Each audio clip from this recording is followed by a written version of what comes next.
اعوذ باللہ من الشیطان الرجیم بسم اللہ الرحمن الرحیم وَلَقَدْ أَخَذَ اللَّهُ مِيثَاقَ بَنِي إِسْرَائِيلَ وَبَعَثْنَا مِنْهُمُ اثْنَيْ عَشَرَ نَقِيبًا وَقَالَ اللَّهُ إِنِّي مَعَكُمْ لَئِنْ أَقَمْتُمُ الصَّلَاةَ وَآتَيْتُمُ الزَّكَاةَ وَآمَنْتُمْ بِرُسُلِي وَعَزَّرْتُمُوهُمْ وَأَقْرَضْتُمُ اللَّهَ قَرْضًا حَسَنًا لَأُكَفِّرَنَّ عَنْكُمْ سَيِّئَاتِكُمْ وَلَأُدْخِلَنَّكُمْ جَنَّاتٍ تَجْرِي مِنْ تَحْتِهَا الْأَنْهَارُ فَمَنْ كَفَرَ بَعْدَ ذَلِكَ مِنْكُمْ فَقَدْ ضَلَّ سَوَاءَ السَّبِيلِ۔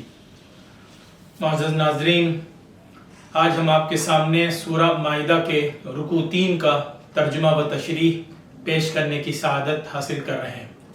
اس پیشکش کا عنوان ہے یہود و نصارہ کی حقیقت۔ فرمان الہی ہے، اور یقیناً اللہ تعالیٰ نے بنی اسرائیل سے ایک پختہ وعدہ لیا تھا اور ہم نے ان میں سے 12 سردار مقرر کیے۔ اللہ تعالیٰ نے ان سے فرمایا، بے شک میں تمہارے ساتھ ہوں اگر تم نے نماز قائم کی اور زکوٰۃ ادا کی اور میرے رسولوں پر ایمان لائے اور ان کی مدد کی اور تم نے اللہ کو قرض حسنہ دیا تو میں ضرور تمہارے گناہ معاف کر دوں گا اور ضرور تمہیں ان جنتوں میں داخل کروں گا جن کے نیچے نہریں بہتی ہیں۔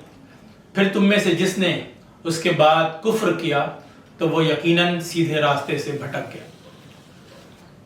پھر ان کے اپنے وعدے کو توڑ دینے کی وجہ سے ہم نے ان پر لعنت کی اور ہم نے ان کے دلوں کو سخت بنا دیا۔ وہ کلام کو اس کی جگہ سے بدل دیتے ہیں اور جو نصیحت انہیں کی گئی تھی اس کے ایک حصے کو وہ بھلا بیٹھے ہیں، اور آپ برابر ان کی کسی نہ کسی خیانت سے آگاہ ہوتے رہیں گے، ان میں سے تھوڑے لوگوں کے سوا۔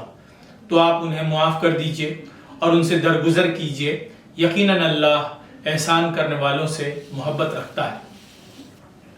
اور جن لوگوں نے کہا ہے کہ ہم نصارہ ہیں، ان سے بھی ہم نے پختہ وعدہ لیا تھا، پھر انہوں نے بھی اس کا ایک حصہ بھلا دیا جس کی ان کو نصیحت کی گئی تھی، تو ہم نے ان کے درمیان قیامت تک دشمنی اور بغض ڈال دیا، اور عنقریب اللہ انہیں بتا دے گا جو کچھ بھی وہ کیا کرتے تھے۔ اے اہل کتاب، ہمارے رسول تمہارے پاس آ چکے ہیں، وہ کتاب کی بہت سی ان باتوں کو کھول کر بیان کر رہے ہیں جن کو تم چھپا رہے تھے، اور بہت سی باتوں سے درگزر کر رہے ہیں۔ یقیناً تمہارے پاس اللہ کی طرف سے ایک نور اور واضح کتاب آ چکی ہے۔ اس کے ذریعے اللہ ان لوگوں کو سلامتی کے راستے دکھاتا ہے جو اس کی خوشنودی کے طالب ہیں، اور اپنی توفیق سے ان کو اندھیروں سے نکال کر روشنی کی طرف لاتا ہے اور ان کو سیدھے راستے کی ہدایت دیتا ہے۔ یقیناً ان لوگوں نے کفر کیا ہے جنہوں نے کہا کہ بے شک اللہ مسیح ابن مریم ہی ہے۔ کہہ دیجئے، تو کون ہے جو اللہ کے سامنے کچھ بھی اختیار رکھتا ہے اگر وہ ارادہ کرے کہ مسیح ابن مریم کو اور ان کی ماں کو اور زمین میں جتنے بھی لوگ ہیں سب کو ہلاک کر دے؟ اور اللہ ہی کے لیے بادشاہت ہے آسمانوں کی اور زمین کی اور ان چیزوں کی جو ان دونوں کے درمیان ہے۔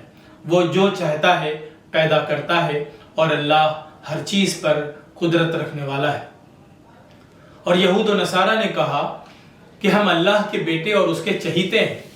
آپ کہہ دیجئے، پھر اللہ تمہیں تمہارے گناہوں پر سزا کیوں دیتا ہے؟ بلکہ تم بھی انسان ہو انہی میں سے جو اس نے پیدا کیا ہے۔ وہ جسے چاہتا ہے بخش دیتا ہے اور جسے چاہتا ہے سزا دیتا ہے، اور اللہ ہی کے لیے بادشاہت ہے آسمانوں کی اور زمین کی اور ان چیزوں کی جو ان دونوں کے درمیان ہے، اور اسی کی طرف لوٹ کر جانا ہے۔ اے اہل کتاب، ہمارے رسول تمہارے پاس آ چکے ہیں، وہ تمہارے لیے صاف صاف بیان کر رہے ہیں رسولوں کے ایک وقفے کے بعد، تاکہ تم یہ نہ کہہ سکو کہ ہمارے پاس نہ کوئی خوشخبری دینے والا آیا اور نہ کوئی آگاہ کرنے والا۔ تو یقیناً تمہارے پاس خوشخبری دینے والا اور خبردار کرنے والا آ گیا ہے، اور اللہ ہر چیز پر خوب قدرت رکھنے والا ہے۔ معزز ناظرین، اللہ تعالیٰ نے بنی اسرائیل یہود سے ایک بہت اہم اور پختہ وعدہ لیا تھا۔ اس وعدے میں ان سے 5 بنیادی مطالبے کیے گئے: نماز قائم کرنا، زکوٰۃ دینا، اللہ کے رسولوں پر ایمان لانا، ان کی مدد کرنا اور اللہ کو قرض حسنہ دینا، یعنی اس کی راہ میں خلوص سے خرچ کرنا۔ اس کے بدلے میں اللہ تعالیٰ نے ان سے وعدہ کیا کہ ان کے گناہ معاف کرے گا اور انہیں جنت میں داخل کرے گا، لیکن افسوس کہ انہوں نے اپنا وعدہ توڑ دیا۔ اس کی سزا میں اللہ نے ان پر لعنت کی، ان کے دل سخت ہو گئے، وہ اللہ کے کلام کو بدلنے لگے اور جو احکام دیے گئے تھے ان میں سے بہت کچھ بھلا بیٹھے۔ اسی طرح نصارہ عیسائیوں سے بھی وعدہ لیا گیا، مگر انہوں نے بھی اپنی کتاب کا بڑا حصہ بھلا دیا۔ اس کے نتیجے میں اللہ نے ان کے دلوں میں قیامت تک دشمنی اور بغض ڈال دیا۔ ان کے باہمی اختلافات آج بھی اس کی دلیل ہیں، اور قیامت کے دن اللہ ان کے اعمال کا پورا حساب لے گا۔ اللہ تعالیٰ نے اہل کتاب کو مخاطب کر کے فرمایا کہ ہمارے رسول حضرت محمد صلی اللہ علیہ وسلم تمہارے پاس آ چکے ہیں، جو تمہاری چھپائی ہوئی باتوں کو ظاہر کرتے ہیں اور کئی باتوں سے درگزر بھی فرماتے ہیں۔ یہ رسول تمہارے پاس اللہ کی طرف سے ایک نور اور روشن کتاب لے کر آئے ہیں جو سیدھا راستہ دکھاتی ہے، اندھیروں سے نکال کر روشنی میں لاتی ہے اور سلامتی کی طرف رہنمائی کرتی ہے۔ اس رکوع میں عیسائیوں کے ایک بڑے عقیدے کی تردید بھی کی گئی، جنہوں نے کہا کہ اللہ عیسیٰ ابن مریم ہی ہے۔ اللہ فرماتا ہے اگر اللہ چاہے تو عیسیٰ علیہ السلام کو، ان کی ماں کو اور پوری زمین والوں کو ہلاک کر سکتا ہے، کیونکہ سب کچھ اسی کے اختیار میں ہے۔ وہ جو چاہے پیدا کرتا ہے اور وہ ہر چیز پر قدرت رکھتا ہے۔